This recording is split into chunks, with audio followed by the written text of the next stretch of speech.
Looking for some OET advice? If yes, you're in the right place. My name is Rachel and I'm a certified OET instructor, bringing you strategies and practice to help you pass your OET. So let's dive into these top surprises. And we're going to start with the speaking section. So as you may know, the speaking section of the OET involves 2 5-minute role plays. And when I'm working with individuals, some of the most surprising pieces that they say about this is, number one, the introduction. And that is because different role play cards have a slightly different context. And typically there's 2 different ways to start your role play. One is if you have a familiar patient. And by familiar, we mean you've just evaluated them. And the assumption is they've already arrived at your office, you've already interacted with them, and now you are just continuing the conversation. So I call that a familiar patient. This means you do not need to fully reintroduce yourself, and you should know their name already. So this means it's a little challenging how to navigate that introduction, but you want to go in with confidence. And one way to do this is to ask the interlocutor for the patient name before starting. So let's say, for example, I'm your patient, my name is Rachel. You can take that into your role play and say, "Hello again, Rachel. I've just finished your examination and I'm ready to talk to you about your results." And then you can go into your first task. So that's a situation where it's a familiar patient and the examiner is listening out carefully that you're aware of that context and able to adapt your introduction so it's appropriate to match that. Now, in the other scenario, you have an unfamiliar patient. Now, this might be someone you've seen previously, but the key thing here is you don't know how long ago you saw them. It might have been last week, could have been a couple of years ago. And what's important here is you recognize that context. And so your role play will start with full introductions. So you'll introduce yourself and your role, and then you'll clarify their name and then go into the conversation. There is a slight exception here. You can ask the interlocutor for their name beforehand as well here. However, when you're introducing yourself, you want to confirm or you want to use their name at some point. So that's the biggest surprise, familiar versus unfamiliar introduction with the patient. And one bonus surprise that often comes up is the level of formality that's expected. One thing about the OET that's challenging is the writing and the speaking have very different formal tones. So for the speaking, you're expected to be respectful and polite, but you don't have to be formal. And in fact, the tone that they're looking for is relational or conversational. So that means you're going to use the patient's first name and you're going to be asking questions and having this conversation back and forth. You're going to be quite relaxed as you're having this. However, you're still maintaining that professionality there. So let's talk about what do you do if you are studying for the OET with speaking and you need some help. So number one for speaking is to get in your practice, and ideally you're doing this with a speaking partner. Now it can be challenging to find a partner. So what I've done is I've created a free group on my website for anyone to join to connect with other people studying for the OET, also looking for speaking partners. So if you're interested, check the description box. You'll see a link to join the group. It's a secure group and it is monitored in that just making sure sharing of information, personal information is not occurring. So what you can do, you can join the group and then make a post. I'm interested in studying for the OET with someone. This is my hours, this is my contact information. And that information is retained within that group, if that makes sense. So I would encourage you to check that out. The second thing is, I want you to also, while you're on my website, check out my upcoming free speaking workshops. These are aimed at people who are getting ready to write their exam and need a little bit of instruction. So we'll have a 20-minute period of instruction followed by some examples, some role play modeling, and an opportunity for you to practice with someone else in the workshop. So if you're interested in signing up, check that link as well. You can find the dates that they are coming up and you can register, and it is free for you to join that as well. Okay, let's transition to writing. So the second part here, what do we have? Well, the biggest surprise for people I usually hear is the word limit. So as we know, word limit is between 180 to 200 words. But the surprise is that your whole letter is not all included in that limit. So you want to be really clear on what content is and what content is not. And to do that, go to the description box, click that link that I have, writing word limit, and you can see exactly which parts, the opening section and the concluding section, are not included. And you want to get very clear on those details. Your bonus surprise, just like with speaking, is also with the tone. So we're shifting from a relaxed, more informal, but still polite tone with speaking to a very formal tone with writing, which means how you structure your letter, the kinds of verbs you choose, how you talk about the patient, how you address the doctor, how you conclude your letter. All of these things need to be the highest level of formality. If you don't feel confident about that, I would encourage you to check out my writing guide that I have designed. I created this based on the most common mistakes and misunderstandings I've seen through working with people on this writing section, and I've put it into a PDF format guide. And if you're interested, go to the description box, click that link. That will direct you to where you can purchase that and go through step-by-step exercises, examples, as well as some of those common challenges and mistakes that people make. Moving on from writing, let's go into listening, and then we'll finalize this part with reading. So with listening, the most surprising thing I hear from people is the variety of accents and the variation in speaking speed, especially for part A.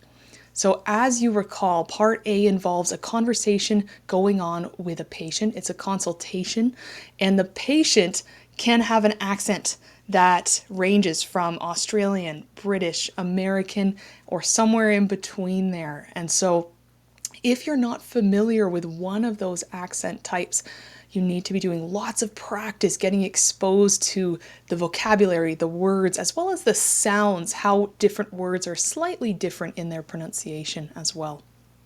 And then with speed, you are listening to the patient talk, and you're also having to take notes at the same time. So getting familiar and comfortable with that patient's speaking speed is so crucial. And most people, if they lose marks, it's not necessarily because they're not hearing it. It's because they're not making that connection between that's the word and this is the answer. So if you need more help with strategies, be sure to check out my YouTube playlist on OET Listening. I have lots of videos on there for listening part A, but also parts B and C as well. Now, for some of us, we have attempted the OET, but we were unsuccessful in either our first, second, third attempt.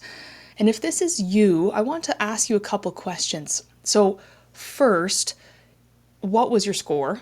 And you can answer this in your mind here. So if your score was between 300 and 340, that's a totally different challenge than if your score was in the 200 range. So for those of you watching, if your score was between 300 and 340, you're getting close to that required 350. I'm assuming for many of us, that's what we're aiming for. Often it's not that you are unable to keep up with the listenings or unable to find the answer. It's about consistency. So are you consistently hearing the answers? Are you consistently finding what the paraphrase or synonym is? And so sometimes we need a little bit of extra help building that consistency over time through a lot of feedback and practice.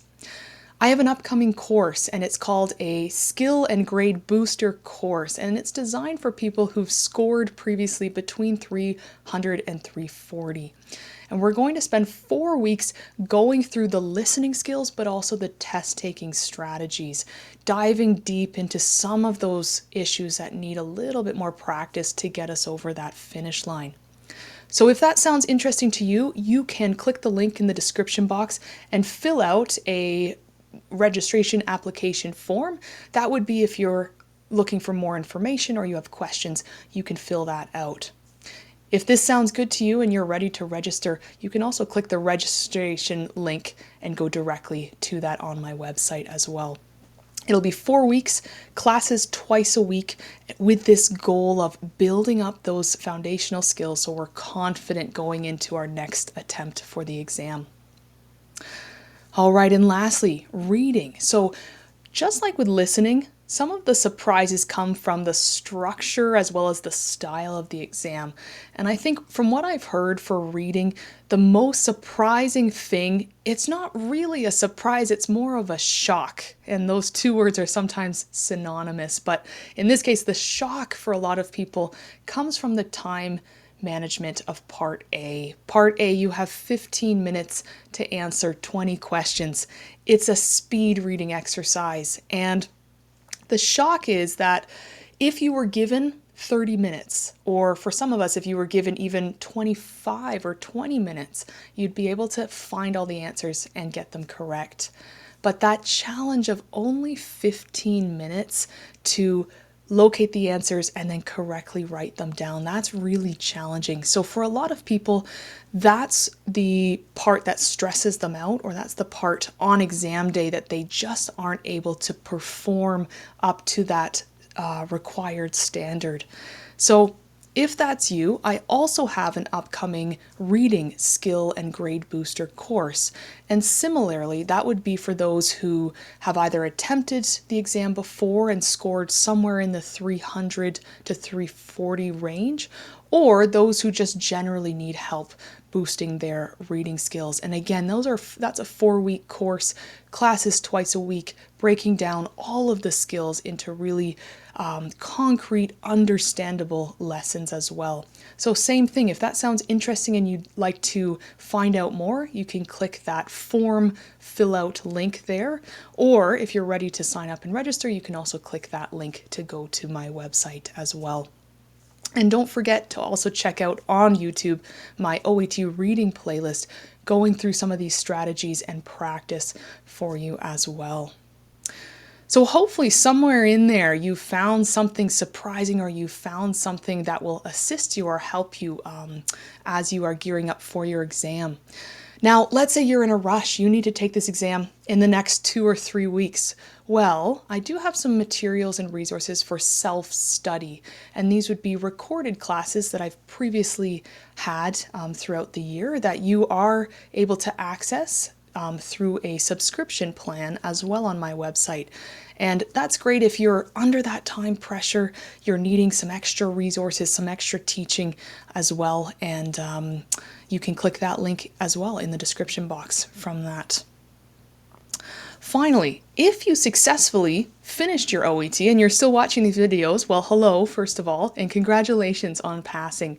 For some of us, our OET, it expires after a certain length of time. So if that's you, you're coming back again at some point in the future, welcome back. I'm interested to hear from you about, once you've passed the OET, how do you find it in the workplace in terms of the communication skills? Are there still skills that you're struggling to grasp fully, even though you've passed the OET? Sometimes people report still having challenges with pronunciation, or still being a little bit uncertain with the writing. And so if that's you, leave a comment down below the video, or email me at rachel@rslanguagesolutions.com. I'm interested to hear about your experiences, and I would love to try to see if we can, as a group, we can improve our professional communication skills through videos, but also through potential upcoming courses for professional communication development. So hopefully in that you found where you are somewhere in that video. And as you keep preparing, just to let you know, I have ongoing courses. I have these sample tests on my website, and then I also have these recorded classes that you can access through a subscription plan. Upcoming for the rest of the fall and winter, we will return to some of our reading and listening strategies and move into writing. So stay tuned for weekly videos coming out with those advice, tips, strategies, and practice. I will see you in the next video, and don't forget to like, comment, and subscribe accordingly.